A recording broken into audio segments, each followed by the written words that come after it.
Rahim. Assalamu alaikum grade 6. Hope so you all are fine. My name is Farwa Tariq and I am your science teacher. अभी तक हमने जो chapter start किया हुआ था that was components of food, और अब हमने जो इसके अंदर चीज़ें पढ़ी उसमें हमने डिफरेंट कंपोनेंट्स पढ़े कि हमें फूड से डिफरेंट कंपोनेंट्स कौन कौन से मिल रहे हैं, जिसमें हमने 7 एसेंशियल कंपोनेंट्स के बारे में देखा था। कौन कौन से थे? Carbohydrates, fats, proteins, vitamins and minerals. And दो अभी जो हमने डिस्कस नहीं की है अभी तक वो हैं fats and water, fibre and water. ठीक हो गया। अभी तक हमने जो देखा था इन जितने भी कंपोनेंट्स उसमें हमने पढ़े हैं कि हमने जो फूड ले रहे हैं हमें एक ही फूड से डिफरेंट तरह के कंपोनेंट्स मिल रहे हैं। यानी कि फॉर एग्जांपल हम मीट ले रहे हैं, मीट खा रहे हैं, तो उसमें हमें मिनरल्स भी मिल रहे हैं, वाइटामिन्स भी मिल रहे हैं, प्रोटीन्स भी मिल रहे हैं और फैट्स भी मिल रहे हैं। ठीक हो गया। यानी कि डिफरेंट जो फूड्स हैं हमें डिफरेंट फूड जो हम ले रहे हैं उसमें डिफरेंट तरह के न्यूट्रिशन वेरिंग प्रोपोर्शंस के अंदर मिलते हैं। यानी कि किसी में थोड़ा होता है, किसी में ज़्यादा, कोई एक न्यूट्रिएंट एक में ज़्यादा होगा तो दूसरे में कम हो जाएगा। इस तरह से करके डिफरेंट इस तरह से हमने इसकी डिस्कशन की थी लास्ट लेक्चर्स के अंदर, हमने देखा था इसको। ठीक है। उसमें हमने डिफरेंट जैसे कार्बोहाइड्रेट्स हो गया, इनसे भी हमें एनर्जी मिलती हैं। फैट्स एनर्जी रेजर्वायर्स हैं।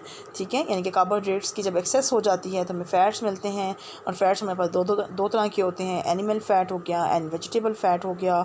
नेक्स्ट हमने देखा था प्रोटीन्स के बारे में। प्रोटीन्स भी जो है हमारी बॉडी के लिए बहुत ज़्यादा ज़रूरी हैं, बॉडी को स्ट्रॉन्ग बनाते हैं, बॉडी को ग्रो करने में हेल्पफुल होते हैं। ये भी हमने डिफरेंट जो इसकी एग्जांपल्स देखी थी, जैसे मीट से, फ़िश से, जो चिकन हो गया उससे हमें ये प्रोटीन मिलते हैं। कुछ दालें हो गई, ठीक है, वो रिच प्रोटीन्स होती हैं। नेक्स्ट हमने देखा था कि डिफरेंट वाइटामिन्स होते हैं। वाइटामिन्स जो होते हैं हमारी बॉडी को थोड़ी अमाउंट में चाहिए होते हैं, लेकिन फिर भी वाइटामिन्स जो होते हैं वो हमारी बॉडी के लिए बहुत ज़्यादा ज़रूरी होते हैं। ठीक हो गया।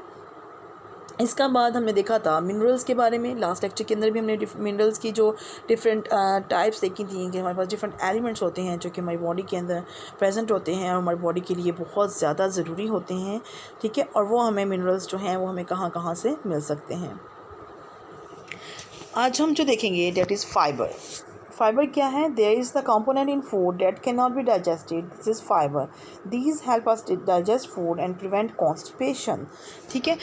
अब हमें देखें कुछ ऐसे न्यूट्रिएंट्स होते हैं, कुछ ऐसे जो हमारे पास कंपोनेंट्स होते हैं फूड के अंदर जो कि डाइजेस्ट नहीं होते। ठीक है। यानी कि जिस तरह से हम उनको ले रहे हैं एज इट इज़ वो बॉडी से निकल जाते हैं, लेकिन वो जो हमारे पास जो फूड हम ले रहे हैं उसको डाइजेशन में हेल्प आउट ज़रूर करते हैं। हेल्प आउट इस तरह से करते हैं जैसे हमें कॉन्स्टिपेशन से हमें कॉन्स्टिपेशन का प्रॉब्लम नहीं होता। कॉन्स्टिपेशन बेसिकली जो है जिसमें आप कह सकते हैं कि आप को थोड़ा जो एक्सक्रीशन जो हो रही होती है बेसिकली बॉडी से, जो वेस्ट मटेरियल निकल रहा होता है वो प्रॉपर्ली नहीं निकल रहा होता और उसमें हमें प्रॉब्लम हो जाता है, हमारे पेट में दर्द हो रहा है या कुछ भी क्या आप उसको कह सकते हैं कि आपको गैस हो जाती है, तो वो कॉन्स्टिपेशन जो है वो उसको ख़त्म करने के लिए, उसको हेल्प आउट करने के लिए जो फाइबर रिच फूड्स होते हैं अगर हम उनको लेते हैं तो हमारे पास कॉन्स्टिपेशन का मसला जो होता है वो हल हो जाता है। ठीक हो गया। यानी कि हमारे पास जो डाइजेशन होती है वो स्मूथली हो जाती है, प्रॉपर्ली हो जाती है। किसकी मदद से? फाइबर की मदद से। अब हम डिफरेंट फ्रूट्स एंड वेजिटेबल से हम फाइबर ले रहे होते हैं। जैसे हमारे पास मेलन हो गया यानी कि खरबूजा, ऑरेंजेस माल्टे, बनानास केले, बेरीज़ यानी कि बेरीज़ डिफरेंट तरह की होती हैं। स्ट्रॉबेरीज़ आपने सुना होगा, ठीक है, ये जो हमारे इलाकों में ज़्यादा उमूमन पाई जाती हैं। ब्लूबेरीज़ होती हैं, ठीक है। ठीक है। इस तरह से ये हमें जो यहाँ से हम फ़ाइबर ले सकते हैं। पास्ता हो गया, यहाँ से भी हमें फ़ाइबर मिल सकता है। पास्ता जो हाई क्वालिटी, अच्छी क्वालिटी का जो स्टैंडर्ड होता है वो उसको हम इसको लोकली अगर हम लें तो उसमें हमें उसकी जो क्वालिटी है उसको हम नहीं कह सकते कि वो बहुत अच्छी होगी। जो अच्छी क्वालिटी का पास्ता हो वो भी रिच इन फाइबर होता है। ठीक हो गया। यानी कि डिफरेंट ऐसे हमारे पास फ्रूट्स एंड वेजिटेबल्स हैं जहाँ से हम ये फ़ाइबर ले सकते हैं और जो कि हमारी बॉडी में जो डाइजेशन हो रही है, जो ब्रेक डाउन हो रही है फूड की, उसको हेल्प आउट कर सकता है। ठीक हो गया। वाटर क्या है? देखिए, वाटर बेसिकली मतलब पानी यहाँ पे कहते हैं। हमारी जो बॉडी होती है उसमें 70% वाटर होता है। ठीक है। 70% जो हमारी बॉडी के अंदर है वो वाटर है। वाटर जो है हमारे बॉडी सिस्टम के लिए डिफरेंट फंक्शंस जो परफॉर्म करने होते हैं बॉडी ने, उसके लिए बहुत ज़्यादा इम्पॉर्टेंट होता है। सबसे ज़्यादा इम्पोर्टेंस इसकी क्या है कि जो हमारे जितने भी केमिकल्स होते हैं या जितने भी जो वेस्ट मटेरियल्स हैं, ठीक है, यानी कि या जो गैसेस हैं उसको बॉडी के उसको ट्रांसपोर्ट किस तरह से किया जा सकता है। यानी कि गैसेस देखें हम जो ले रहे हैं, इनटेक करते हैं, इनहेल करते हैं, हम नंबर ऑफ़ गैसेस इनहेल कर रहे हैं, फिर उसको लंग्स तक लेके जाया जाता है। वो कौन लेके जा रहा है? वो वाटर की हेल्प से वो वाटर के अंदर डिज़ोल्व हो जाती हैं। वाटर इस तरह से सारा जो गैसेस को जिस पूरी बॉडी के अंदर ट्रांसपोर्ट कर रहा है या इस तरह से करके हेल्पफुल होता है। ठीक है, हमारे पास क्या होता है कि वाटर इसके साथ साथ डिफरेंट जो केमिकल्स होते हैं, डिफरेंट जब देखें हमारे पास जो फूड है वो ब्रेक डाउन हो जाता है डिफरेंट मिनरल्स के अंदर, डिफरेंट कंपोनेंट्स के अंदर, इसमें ठीक है, उसके अंदर हमारे पास क्या होता है कि जो वाटर क्या करता है उसको थ्रू होल बॉडी तक उसको ट्रांसपोर्ट करने में हेल्पफुल करता है। फिर जो डाइजेशन में हमारे पास फूड वेस्ट मटेरियल्स आ जाते हैं या कुछ ऐसे अनडाइजेस्टेड फूड होते हैं जिनको बॉडी से एक्सक्रीट आउट करना होता है, उसके लिए भी वाटर बहुत ज़्यादा ज़रूरी होता है। ठीक है, इसके साथ साथ जो वाटर होता है उसका ब्रेक डाउन में बहुत ज़्यादा रोल है। ब्रेक डाउन में किस तरह से कि जो फूड हम ले रहे हैं, देखें जो हम फूड ले रहे होते हैं उसको डिफरेंट कंपोनेंट्स के अंदर ब्रेक डाउन किया हो जाता है। बॉडी उसको जाएंगे जो पूरा जो डाइजेस्टिव सिस्टम है, ठीक है, वो क्या करता है उस फूड को डिफरेंट कंपोनेंट्स के अंदर ब्रेक डाउन करता है। उसके लिए हमारे पास सबसे ज़्यादा ज़रूरी क्या होता है? वाटर होता है। इसके बाद जो वाटर होता है वो हमारे पास जो वेस्ट मटेरियल्स होते हैं उसको बॉडी से जो डाइजेशन के रिज़ल्ट में वेस्ट मटेरियल्स आ जाते हैं या जो अनडाइजेस्टेड फूड्स होते हैं, ठीक है, उनको जो वाटर होता है वो बॉडी से निकाल देता है। अब बॉडी से वाटर हमारे पास दो तरह से निकल रहा होता है, या उसको हम कहते हैं यूरिन की फॉर्म में भी निकल रहा है, एंड नेक्स्ट सेकेंड है वो स्वेट यानी कि पसीने की फॉर्म में भी निकल रहा है। ठीक है, हमारी बॉडी जो स्किन होती है बेसिकली ये पोरस होती हैं, यानी कि छोटे छोटे पोर्स होते हैं। यहाँ से आपको अब देखते होंगे, ऑब्ज़र्व करेंगे कि आपकी बॉडी के ऊपर जो पसीना आता है बेसिकली देखिए वो भी वाटर की फॉर्म में, वाटर वेपर्स की फॉर्म में निकल रहा होता है। अब देखें जब पसीना निकल रहा होता है ना, अब इसमें कभी आप इसको गौर करिएगा, आजकल गर्मियाँ हैं, आप थोड़ा सा ऑब्ज़र्व करिए, इस चीज़ को ऑब्ज़र्व करिएगा कि जब आपको पसीना बहुत ज़्यादा पसीना आया होता है ना, जब बॉडी के ऊपर से थोड़ा थोड़ा ऐसे वाटरी पूरी एक लेयर आ रही होती है, अब इसको ये आपको कूलिंग इफेक्ट भी देती है। वो कूलिंग इफेक्ट किस तरह से देती है? जब वाटर एवेपोरेट हो रहा होता है, ठीक है, देखिए जो स्वेट होता है वो उधर तो नहीं, स्किन के ऊपर तो नहीं ना रह जाता ना, वो तो एवेपोरेट हो जाता है, ठीक है, यानी कि वो एटमॉस्फेयर के अंदर एड अप हो जाता है। तो जब वो एडअप हो रहा होगा यानी कि वो एवेपोरेशन हो रही होगी, तो अब देखिएगा कि आपको कूलिंग इफेक्ट ठंडा ठंडा महसूस हो रहा होगा। ठीक है, इसके बाद हमारे पास जो दूसरी फॉर्म हमने पढ़ी कि वाटर को हम यूरिन की फॉर्म में भी बॉडी के अंदर से निकालते हैं। ठीक है, ये वाटर वेपर को हम जब हम स्किन के थ्रू ब्रेथ उसके निकाल देते हैं, किसको? उसको स्वेट की फॉर्म में। अब कुछ ऐसे हम फूड्स लेते हैं।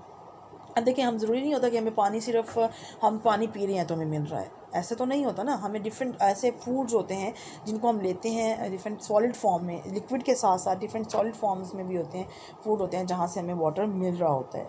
ठीक है, वो कौन कौन से फूड हो सकते हैं? जैसे कुकम्बर हो गया, खीरा हो गया, इसमें भी वाटर बहुत ज़्यादा होता है, इसमें ऑलमोस्ट 98% वाटर होता है।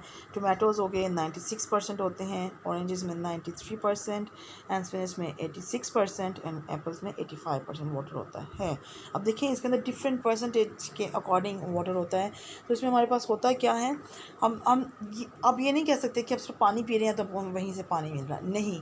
इसके साथ साथ different number of fruits, number of vegetables होती हैं जहाँ से हमें वाटर मिल रहा होता है। वाटरमेलन हो गया, मेलन हो गया, ठीक है, स्ट्रॉबेरीज़ हो गई। इसके साथ साथ हमारे पास जैसे हमारे पास ये जो बंद गोभी होती है, लेटस हो गया, यानी कि जो सलाद का पत्ता हो गया, ठीक है, इस तरह से काफ़ी सारी चीज़ें हैं हमारे पास, काफ़ी सारी फ्रूट्स हैं, काफ़ी सारे वेजिटेबल्स हैं, यानी कि देखिए सारे सॉलिड फॉर्म में हैं, इधर से भी हमें वाटर मिल रहा होता है। ठीक है, और इसके साथ साथ हम देखें कि जो हमारे पास, अगर आप ये देखें कि हमारे पास जो डिफरेंट ऑर्गेनिजम्स हैं या डिफरेंट ह्यूमन के बारे में देखें, डिफरेंट जो बॉडीज़ होती हैं उनको डिफरेंट अमाउंट में वाटर की रिक्वायरमेंट होती है। ठीक है, किसी को बहुत कम, थोड़ी सी कम अमाउंट में, किसी को सिंपल 7 ग्लासेस भी वो वाटर का इंटेक करते हैं तो उनके लिए ठीक है, बहुत है। लेकिन कुछ ऐसी होती हैं, ये बॉडी टू बॉडी भी जो वाटर वेट होता है ये थोड़ा सा वेरी कर जाता है, यानी कि जो वाटर की रिक्वायरमेंट होती है वो थोड़ी सी वेरी करती है। ठीक हो गया। नॉर्मल जो है वो हमारे पास 8 glass of water a day जो है वो ज़रूरी होता है हेल्दी रहने के लिए, ठीक है, ताकि हमें डिहाइड्रेशन ना हो जाए, हमारी जो हमें कॉन्स्टिपेशन ना हो, ठीक है, हमारी जो प्रॉपर्ली जो वेस्ट मटेरियल्स हैं वो बॉडी से मूव आउट हो जाएं, ठीक है। इस तरह से काफ़ी सारी जो है हमारे वाटर जो है वो काफ़ी सारी एक्टिविटीज़ में बहुत ज़्यादा ज़रूरी होता है। लेकिन जो देखें वाटर जो होता है बेसिकली वो एनर्जी प्रोवाइड नहीं करता, ये बात आप ज़हन में रख लें। वाटर एनर्जी प्रोवाइड नहीं करता। वाटर बेसिकली क्या करता है, डिफरेंट एक्टिविटीज़ को परफॉर्म करने के लिए हमें हेल्प करता है, ठीक है, हमारी बॉडी को हेल्प आउट करता है। यानी कि डिफरेंट एक्टिविटीज़ कैसे, जैसे गैसेस की ट्रांसपोर्ट हो गई, जैसे जो वेस्ट मटेरियल है उसका बॉडी से निकलना, वो यूरिन के फॉर्म में निकल रहा है या सॉलिड फॉर्म में, इस तरह से करके वो उसके लिए वाटर बहुत ज़्यादा ज़रूरी है। अब जो वाटर जो है, अगर हमारे पास वाटर की डेफिशिएंसी हो जाती है, मतलब फॉर एग्जांपल कोई बॉडी जो है, पर्सन जो है वो पानी बहुत ज़्यादा लूज़ कर रहा है, पानी बहुत ज़्यादा लूज़ कर रहा है, यानी कि वो बहुत ज़्यादा लगातार खेल रहा है या लगातार काम कर रहा है या लगातार वर्कआउट यानी एक्सरसाइज कर रहा है या चल रहा है बहुत ज़्यादा और धूप के अंदर, मतलब इस तरह करके, मतलब गर्म तपती धूप के अंदर कोई संस्कार है, देखिए उसके अंदर क्या होगा, उसको स्वेटिंग बहुत ज़्यादा होगी, ऐसे ही होगा ना, उसको पसीना बहुत ज़्यादा आ जाएगा। जब पसीना जो बेसिकली निकल रहा है वो पानी की फॉर्म में निकल रहा है, इसका मतलब है कि हमारी बॉडी के अंदर से पानी निकल रहा है। जब पानी हमारे पास वाटर वेपर की फॉर्म में यानी कि स्वेट की फॉर्म में हमारी बॉडी से एक्सक्रीट करेगा, तो हमारे पास क्या होगा, हमारे पास वाटर की कमी हो जाएगी। पानी की जब हमारे पास कमी हो जाती है उसको हम कहते हैं डिहाइड्रेशन। डिहाइड्रेशन क्या करती है, हमारे जो ब्लड को बेसिकली जब पानी की कमी होना शुरू हो जाती है तो ब्लड थिकर होना शुरू हो जाता है और इसके साथ जो बॉडी की जो मूवमेंट है वो स्लो डाउन हो जाती है। तो इसकी स्लो डाउन और मूवमेंट की वजह से हमारी बॉडी के अंदर डिफरेंट क्राम्प्स पड़ते हैं, खलियाँ पड़ जाना या जो मसल्स का है वो कॉन्ट्रैक्ट हो जाना, ठीक है, सिवियर पेन होती है बॉडी के अंदर, हमारी जो मूवमेंट होती है वो बहुत ज़्यादा इफेक्ट होती है, हम नहीं चल सकते इस तरह से प्रॉपर्ली। उसके साथ साथ हमें कॉन्स्टिपेशन का प्रॉब्लम हो सकता है, ठीक है, हमारी बॉडी जो है वो जब डिहाइड्रेट हो जाती है। ठीक हो गया, हमने देखा कि जो हमारे पास जो वाटर होता है वो हमारे लिए क्यों ज़रूरी है, हमारे पास जो फाइबर है वो क्यों ज़रूरी है, हमने डिफरेंट एलिमेंट्स देखे, डिफरेंट मिनरल्स देखे, डिफरेंट वाइटामिन्स देख लिए, कार्बोहाइड्रेट्स देखे, फैट्स देखे, प्रोटीन्स का बारे में हमने देखा कि डिफरेंट जो कंपोनेंट्स हैं हमारी बॉडी के लिए क्यों क्यों ज़रूरी हैं, ठीक है। इसको अपने अच्छे तरीके से इस सारे टॉपिक को, इसको जितना भी हमने कंपोनेंट्स को डिस्कस किया, यानी कि लेक्चर 1 से लेके, यानी कि उसके जो carbohydrates, fats, vegetable fat, animal fats, proteins, vitamins के अंदर विटामिन ए, बी, डी, सी, के हो गया, ठीक है। इसका भी देखा मिनरल्स के अंदर, जैसे हमने different calcium, magnesium, sodium, potassium, zinc, phosphorus, iron देखे। इसके बाद हमने फाइबर के बारे में पढ़ा, हमने वाटर के बारे में देख लिया।